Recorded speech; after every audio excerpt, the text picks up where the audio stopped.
السلام علیکم۔ World cup جیتنے والا کپتان، کروڑوں دلوں کی دھڑکن، پھر پاکستان کا وزیر اعظم اور پھر اقتدار سے جیل تک کا سفر۔ آخر عمران خان کی زندگی میں ایسا کیا ہوا کہ وہ پاکستان کی تاریخ کا سب سے زیادہ زیر بحث شخصیات میں شامل ہو گئے؟ آج ہم جانیں گے عمران احمد خان نیازی کی پوری کہانی شروع سے لے کر آج تک۔ اس کہانی کا آغاز ہوتا ہے 5 اکتوبر 1952 کو لاہور سے، جہاں سے ایک پشتون خاندان میں ایک بچے نے آنکھ کھولی۔ اس بچے کا نام رکھا گیا عمران احمد خان نیازی۔ اس وقت کسی کو اندازہ نہیں تھا کہ یہی بچہ ایک دن دنیا کا بہترین آل راؤنڈر، پاکستان کا سب سے مقبول کپتان اور بعد میں ملک کا وزیر اعظم بنے گا۔ بچپن میں عمران خان نے نہایت شرارتی مگر پر اعتماد تھے۔ انہیں کتابوں سے زیادہ کھیل کے میدان میں اپنی طرف کھینچتے تھے اور انہی میدانوں میں ان کا سب سے بڑا عشق کرکٹ بنا۔ وقت گزرتا گیا، تعلیم کے لیے وہ انگلینڈ پہنچے، جہاں انہوں نے آکسفورڈ یونیورسٹی سے تعلیم حاصل کی، لیکن ان کا اصل خواب کرکٹ کے میدان میں پاکستان کا نام روشن کرنا تھا۔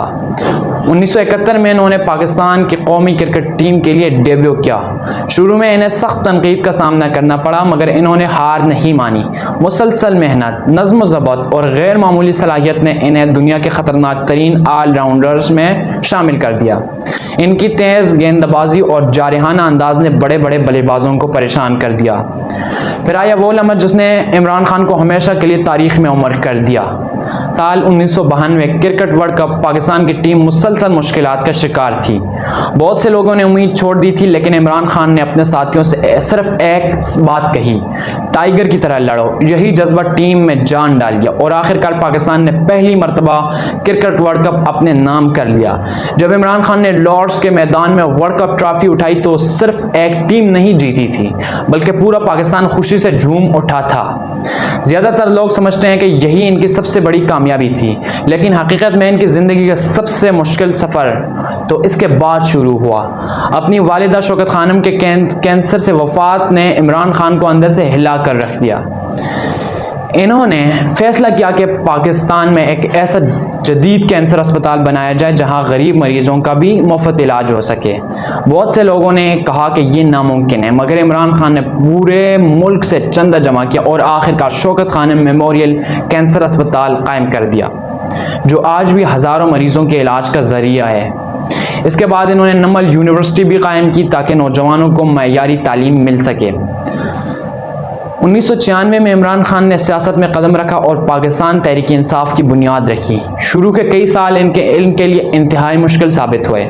جلسوں میں کم لوگ آتے، انتخابات میں شکست ہوتی اور مخالفین ان کا مذاق اڑاتے، لیکن انہوں نے ہمت نہیں ہاری اور اپنی جدوجہد جاری رکھی۔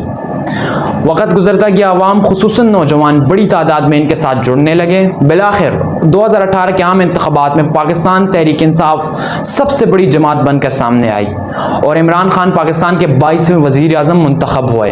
انہوں نے فلاحی منصوبے، صحت کارڈ، احساس پروگرام اور دیگر اصلاحات متعارف کرائیں، جہاں تاہم انہیں معاشی مشکلات، سیاسی اختلافات اور سخت تنقید کا بھی سامنا کرنا پڑا۔ 2022 میں عدم اعتماد کی تحریک کامیاب ہونے کے بعد عمران خان وزارت عظمیٰ سے الگ ہو گئے۔ اس کے بعد انہوں نے ملک بھر میں بڑے بڑے جلسے کیے اور نئے انتخابات کا مطالبہ کیا۔ بعد میں انہیں مختلف قانونی مقدمات اور عدالتی کارروائیوں کا سامنا بھی کرنا پڑا، جس کی وجہ سے وہ مسلسل ملکی سیاست کا عام ترین موضوع بنے رہے۔ آج بھی عمران خان پاکستان کا سب سے زیادہ زیر بحث شخصیات میں شمار ہوتے ہیں۔ کچھ لوگ انہیں ملک کی امید قرار دیتے ہیں، جبکہ کچھ ان کی پالیسیوں پر تنقید کرتے ہیں، لیکن ایک حقیقت سے انکار ممکن نہیں کہ عمران خان نے کرکٹ، فلاحی کاموں اور سیاست تینوں میدانوں میں اپنی ایک الگ شناخت قائم کی، اور اسی وجہ سے ان کا نام پاکستان کی تاریخ میں ہمیشہ یاد رکھا جائے گا۔ اگر آپ کو یہ ویڈیو پسند آئی ہو تو اسے لائک کریں، اپنے دوستوں کے ساتھ شیئر کریں اور ایسی معلوماتی ویڈیوز کے لیے ہمارے چینل کو ضرور سبسکرائب کریں۔ اللہ حافظ۔